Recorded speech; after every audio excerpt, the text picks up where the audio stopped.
Hello and welcome to online Adda for study bun for learning. दोस्तों स्वागत है आप सभी का। इस वीडियो में हम बात करें बीएड वर्सेस बीटीसी मामले को लेकर। बीएड वर्सेस बीटीसी पर कोई भी रियल ऑथेंटिक जानकारी होती है तो आपको online Adda for study YouTube channel के माध्यम से सबसे पहले दी जाती है। इस वीडियो में हम बात करें रिव्यू पिटीशन के बारे में, यानी कि पुनर्विचार याचिका को लेकर सुप्रीम कोर्ट के ऑर्डर के बारे में। एक एक करके सारी जानकारी हम कवर करें उससे पहले आप वीडियो को लाइक कर दें और शेयर कर दें, चैनल को सब्सक्राइब करके बेल आइकन को दबा लें, जिससे कि आपको रियल ऑथेंटिक जानकारी सबसे पहले मिलती रहे। अगर बात की जाए रिव्यू पिटीशन के बारे में, और कल आप सभी ने बात की थी क्लैरिफिकेशन पिटीशन के बारे में, यानी कि स्पष्टीकरण याचिका और पुनर्विचार याचिका। जिन छात्रों को नहीं पता उनको मैं एक सेकंड में क्लियर कर दूं कि कई छात्रों के माध्यम से सुप्रीम कोर्ट ऑफ इंडिया के ऑर्डर को लेकर एक बार फिर से कहीं ना कहीं चुनौती दी गई थी या फिर क्लैरिफिकेशन दाखिल किया गया था, जिसमें दो अलग अलग याचिकाएं देखने के लिए मिली। एक याचिका देखने के लिए मिलती है 36,321 जो कि वेस्ट बंगाल के अभ्यर्थियों की तरफ से दाखिल की जाती है, और इस याचिका के अंदर उनकी तरफ से क्लैरिफिकेशन मांगा जाता है सुप्रीम कोर्ट ऑफ इंडिया के द्वारा दिए गए आदेश को लेकर। लेकिन वो उस ऑर्डर के अंदर कुछ और चीजें भी मांग लेते हैं, जैसे कि ओपन हियरिंग करना, मॉडिफिकेशन करना, या फिर इस पर रिकॉल कराना या रिव्यू कराना। इसको लेकर मैंने डिटेल में वीडियो में आप सभी को बताया। ऑर्डर के अंदर आपने वीडियोस देखे होंगे तो आपको पता चल गया होगा, और यही कारण देखने के लिए मिला जिसके चलते रजिस्ट्री ने उनके स्पष्टीकरण याचिका या फिर क्लैरिफिकेशन को पहले से ही डिस्पोज कर दिया। कोई ऑर्डर न देते हुए, कोर्ट के पास न जाने से पहले ही रजिस्ट्री ने अपनी ओर से उसको डिस्पोज कर दिया। अब अगर बात की जाए रिव्यू याचिका के बारे में, क्योंकि इसको लेकर भी कल से चर्चाएं देखने के लिए मिल रही हैं, जिसको पुनर्विचार याचिका के नाम से हम जानते हैं। यह बात बिल्कुल सत्य है कि पुनर्विचार याचिका के सक्सेसफुल होने की संभावनाएं बहुत ज्यादा कम देखने के लिए मिली है, लेकिन ऐसा भी नहीं है कि सक्सेस नहीं होती है। अगर 0.01% भी कोई चीज सक्सेस होती है तो उसका कहीं ना कहीं वो भी यहाँ पे गिनती में आती है।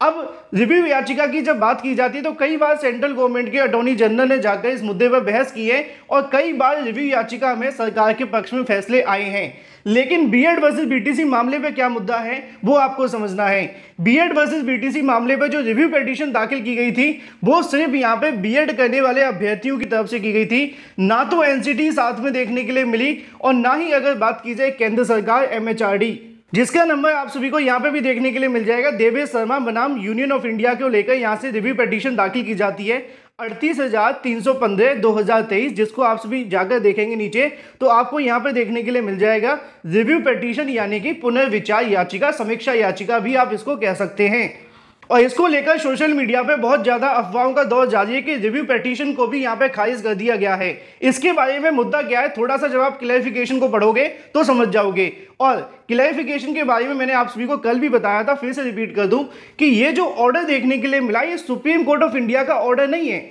इसमें जो बातें कही गई हैं वो सुप्रीम कोर्ट ऑफ इंडिया के ऑर्डर में से निकाल कर आपको समझा दी गई हैं, यानी कि इनके पास कोई अथॉरिटी नहीं है कि ये अपनी ओर से किसी ऑर्डर को दे दें। रजिस्ट्रार सिर्फ इस बात को कहना चाहते हैं कि भाई आप जिस मुद्दे पर दोबारा से सुनवाई करने की बात करें, जैसे कि मान लीजिए आप प्राइम मिनिस्टर से मिलने जा रहे हैं, अब आप सीधे प्राइम मिनिस्टर से तो मिलेंगे नहीं, वहां पे आप उनसे नीचे वाले अधिकारियों से मुलाकात करेंगे। अब उनको लगेगा कि आपका मुद्दा इतना गंभीर नहीं है और आप ऐसे ही आगे ये बात पहले प्राइम मिनिस्टर ने सुन ली है तो वो दोबारा नहीं सुनना चाहते, तो वो आपको वहां से निकाल देंगे। तो सेम यहाँ पे ही देखने के लिए मिला, जो क्लैरिफिकेशन दाखिल किया गया था ना, उसमें मुद्दा ये नहीं था कि उन्होंने अपना ऑर्डर दिया, उनका मुद्दा ये था कि जिस मुद्दे पे आप दोबारा से सुनवाई करने की मांग कर रहे हैं, रिकॉल, रिव्यू या फिर मॉडिफिकेशन दाखिल करने की बात कर रहे हैं, उस पर वो संभव नहीं है, क्योंकि पहले से ही मेरिट पे डिसाइड हो चुका है ये मामला। इसी वजह से रजिस्ट्रार ने अपना ऑर्डर जारी करते हुए उस याचिका को डिस्पोज कर दिया और सुनवाई के लिए मना कर दिया। साथ ही साथ नीचे इसको लेकर जानकारी भी उन्होंने दी, और ये जो मुद्दा यहाँ पे लिखा हुआ है इसके बारे में मैंने 3 बार आप सभी को डिस्कस कर दिया है कि ये सुप्रीम कोर्ट ऑफ इंडिया के ऑर्डर में से उठाकर एक लाइन आपको बता दी गई है, जो कि आप सभी इसको कैसे भी समझ सकते हैं, लेकिन अभी भी ये बात पूरे तरीके से स्पष्ट नहीं है कि ऑर्डर कब से लागू करना है कब से नहीं, क्योंकि बहुत अभ्यर्थी इसको ऑर्डर समझ रहे हैं। मैंने कल भी बोला था कि ये ऑर्डर नहीं है, ये सिर्फ रजिस्ट्रार के माध्यम से एक नोटिस आप सभी के लिए दिया गया है और सुप्रीम कोर्ट ऑफ इंडिया के उस ऑर्डर में से निकाल कर बताया गया है। अभी भी अगर अभ्यर्थी सही तरीके से क्लैरिफिकेशन दाखिल करें तो सुप्रीम कोर्ट इस मुद्दे पर अपने कहीं ना कहीं जो राय है वो दे सकती है कि कब से इस ऑर्डर को लागू करना है, चाहे वो 25/11/2021 से हो या फिर 11 अगस्त 2023 से। इसी को लेकर उन्होंने अपने इस पैराग्राफ के अंदर आपको जानकारी भी दी थी कि it is clear that applicant in both application intend to seek for recall review order pass by honourable high court, यानी कि जो ऑनरेबल हाई कोर्ट की तरफ से आदेश दिया गया था वो उस पर रिकॉल या रिव्यू या मॉडिफिकेशन या ओपन कोर्ट के अंदर सुनवाई करवाना चाहते थे और वो चाहते थे कि इस मुद्दे पर री हियरिंग देखने के लिए मिले, ऑन द मेरिट पे आप सभी की सुनवाई देखने के लिए मिले of the matter on merits after reviewing the order date 11/8/2023, यानी कि उस ऑर्डर को फिर से कहीं ना कहीं मेरिट पे डिसाइड करने की मांग करने लगे वेस्ट बंगाल के अभ्यर्थी। इसी वजह से उनके यहाँ पे जो क्लैरिफिकेशन था उसको खारिज कर दिया, क्योंकि उन्होंने गलत मांग यहाँ पे रखी थी, जो कि बिल्कुल सही भी है कि जब एक मुद्दे पे पहले से सुनवाई हो चुकी है उस पर दोबारा से ओपन कोर्ट में कैसे हो सकती है। हाँ, अगर आप सही तरीके से क्लैरिफिकेशन दाखिल करते और ये जानना चाहते कि इस डेट को कब से लागू करना है तो शायद यहाँ पे रजिस्ट्री से डिस्पोज नहीं किया जाता और सुप्रीम कोर्ट ऑफ इंडिया इस पे अपना क्लैरिफिकेशन दे देती। अब यहाँ पे एक सवाल देखने के लिए मिल रहा था कि रिव्यू पिटीशन के बारे में, क्या रिव्यू पिटीशन को भी यहाँ पे खारिज कर दिया गया है, क्योंकि कई जगह पे रिव्यू की बात यहाँ पे की गई है। तो मैं उसके बारे में बता दूं कि रिव्यू पिटीशन के बारे में इसमें कोई भी जानकारी नहीं दी गई है। यहाँ पे बस उन्होंने इस मुद्दे पे क्लियर किया है कि जो इनकी ओर से क्लैरिफिकेशन दाखिल किया गया है वो यहाँ पे सुनवाई के लिए रिकॉल या रिव्यू करने की मांग कर रहे हैं। चूंकि ये मुद्दा पहले से मेरिट पे डिसाइड हो चुका है तो इस पर ना तो मॉडिफिकेशन डाला जा सकता है, ना रिव्यू किया जा सकता है और ना ही रिकॉल किया जा सकता है। इसीलिए यहाँ पे जो आप सभी रिव्यू या रिकॉल या मॉडिफिकेशन करने की मांग करें उस मांग को यहाँ पे खारिज कर दिया गया है, ना कि यहाँ पे पुनर्विचार याचिका को खारिज किया गया है। दोनों बातें पूरे तरीके से अलग अलग है, क्योंकि जो रजिस्ट्रार है उनकी तरफ से कहा गया कि कानून की नज़रों में पूरे तरीके से गलत है कि आप रिव्यू या रिकॉल या फिर मॉडिफिकेशन की मांग करना उस मुद्दे पे जो ओपन कोर्ट के अंदर हो चुकी है। अब यहाँ पे बात अगर कर ले पुनर्विचार याचिका के बारे में, तो पुनर्विचार याचिका में क्या होता है कि अभ्यर्थी अपनी जो याचिका है वो दाखिल करते हैं, अगर उसमें कुछ नए ग्राउंड्स होते हैं तो उसको जजेस के माध्यम से चैम्बर में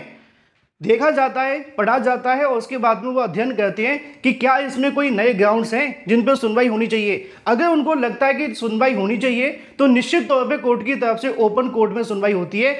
99% केसेस के अंदर कोर्ट चैम्बर में से ही उनको खारिज भी कर देते हैं।